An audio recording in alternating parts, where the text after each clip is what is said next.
ধারণা করে আইনে তো সাসপেক্টেড লোকদেরকে তো আপনি কাছে নিয়ে জিজ্ঞাসাবাদ করতে পারেন, তাদেরকে পুলিশ হেফাজতে নিতে পারেন। আর অগ্নিকাণ্ডের মামলা তো হবেই, এটার আর কোনো রাত্রিবেলায় আগুন দিলে তো মানুষ মরে যেত, তো ওর যদি ঘুম না ভাঙতো তো আগুনে পুড়ে মরে যেত। এই জন্য হত্যার উদ্দেশ্যে বাড়িতে আগুন দেওয়া, এজাহারটা সুন্দর করে একটু আপনি তৈরি করে দেবেন। আর ওসি সাহেবকে একটু আমার ফোনে সালাম দিয়ে আমার সাথে কথা বলতে বলবেন। আমি একটু কথা বলবো, কেমন?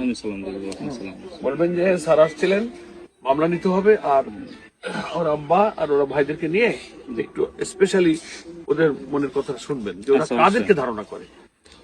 মানুষ সাসপেক্টেড ব্যক্তিদেরকে জিজ্ঞাসা করলে মামলা নাম উল্লেখ করে এদেরকে আপনি অ্যারেস্ট করবেন, জিজ্ঞাসাবাদ করে আইনের আওতায় নিয়ে যাবেন।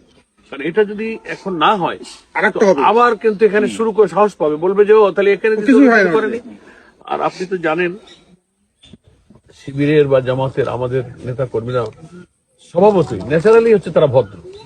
জিতছে এখানে আমরা 2000-3000 ভোটের ব্যবধানে এক একটা কেন্দ্রে আমরা ভোট পেয়েছি।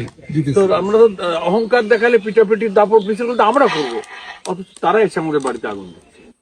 এই এলাকার কোনো কেন্দ্রে তারা যেতে নাই। এটা হচ্ছে হেরে যাওয়ার কাপুরুষতার একটা প্রতিহিংসা।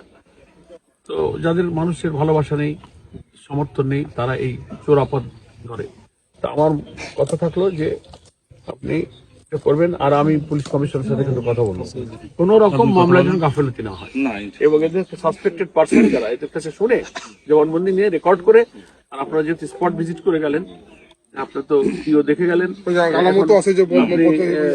তেলের বোতল, এগুলো নিয়ে আপনার আইও রিপোর্ট এবং এদের জবানবন্দি নিয়ে মামলাটা একটু ভালো করে দেবেন। জি, ঠিক আছে। উপরে তো সব দিকে চাল